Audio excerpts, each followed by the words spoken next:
കുട്ടികളെയൊക്കെ പെട്ടെന്ന് തന്നെ അങ്ങ് ഡെവലപ്പ് ചെയ്ത് പെട്ടെന്ന് തന്നെ അങ്ങ് അഡൽട്ടാക്കാനൊക്കെ ഉള്ളൊരു ശ്രമം പല പേരൻസിൻ്റെയും ഭാഗത്തുനിന്നുണ്ട്. ഇപ്പോൾ സ്കൂളുകളൊക്കെ അങ്ങനെയാണ് ശ്രമിക്കുന്നത്. കുട്ടികളെയൊക്കെ അങ്ങ് വലിയ റെസ്പോൺസിബിളാക്കി ഭയങ്കരമായിട്ട് അങ്ങ് വലുതാക്കി വലിയ വലിയ കാര്യങ്ങളൊക്കെ അവരെ കൊണ്ട് ചെയ്യിച്ച് വളരെ അപകടകരമായൊരു കാര്യമാണ്. കാരണം ഒരു കുഞ്ഞിൻ്റെ ജീവിതത്തിൽ അതിൻ്റെ ഓരോ സ്റ്റേജിനും അതിൻ്റേതായ റിലവൻസും ഇമ്പോർട്ടൻസും ഉണ്ട്.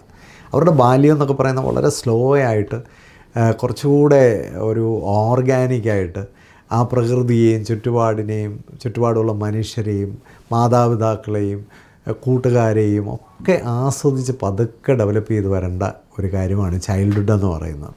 ആ ചൈൽഡ്ഹുഡിൻ്റെ ഹാപ്പിനെസ് എന്ന് പറയുന്നത് തന്നെ അതിൻ്റെ ഒരു സ്ലോനെസ്സും അതിൻ്റെ ആ ഒരു റിച്ച്നെസ്സും ഒക്കെയാണ്. അതൊന്നും നഷ്ടപ്പെടുത്തിയിട്ട് നമ്മളവരെ പെട്ടെന്ന് തന്നെ വലുതാക്കാനും അവർ റെസ്പോൺസിബിൾ അല്ല എന്നൊക്കെ പറയുന്ന പേരൻസ് തന്നെ ഒത്തിരിയുണ്ട്. അങ്ങനെയല്ല വേണ്ടത്. അവരുടെ ഓരോ സ്റ്റേജും പതുക്കെ അവർ ഡെവലപ്പ് ചെയ്ത് വരട്ടെ. അത് ആസ്വദിക്കാൻ പേരൻസിന് കഴിയണം. പേരൻസ് കുഞ്ഞുങ്ങളോട് ഇടപെടുമ്പോൾ ഒന്ന് നീൽ ഡൗൺ ചെയ്ത് അവരുടെ ലെവലിലേക്ക് ഇറങ്ങി വരാൻ കഴിയണം. അവരെ ആസ്വദിച്ച് വളർന്നു വന്ന് അവരുടെ ചൈൽഡ്ഹുഡൊക്കെ ഹാപ്പിയായിട്ട് കംപ്ലീറ്റ് ചെയ്ത് അതിൻ്റെ മേളിലോട്ടാണ് ഒരു ടീനേജൊക്കെ വരേണ്ടത്. ആ ടീനേജിലും അവരെ ധൃതി പിടിപ്പിക്കരുത്. അവർ പതുക്കെ വളർന്നു വരട്ടെ.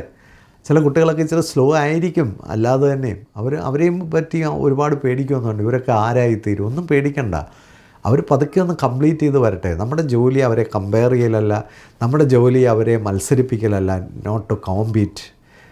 അവർ job is to complete them. അവരെ പൂർത്തീകരിക്കുക എന്നുള്ളതാണ്. പക്ഷേ അതിനുള്ള സാവകാശവും അതിനുള്ള സ്പേസും ഒക്കെ അവർക്ക് ഓണർ ചെയ്ത് അവരെ പതുക്കെ ഡെവലപ്പ് ചെയ്യാൻ അനുവദിക്കുക. കുഞ്ഞുങ്ങളായി ആ ഇന്നസെൻസോടെ നിലനിൽക്കുന്നതിൻ്റെ ഒരു ബ്യൂട്ടി വളരെ പ്രധാനമാണ്. ആ ചൈൽഡ്ഹുഡും ടീനേജും ഒക്കെ അതിൻ്റേതായ ഒരു പേസിൽ എൻജോയ് ചെയ്യുന്ന കുട്ടികളാണ് അഡൽട്ട്ഹുഡിലൊക്കെ വളരെ ഓർഗനൈസ്ഡായി വളരെ മീനിങ് ഫുള്ളായി മാറുന്നത്.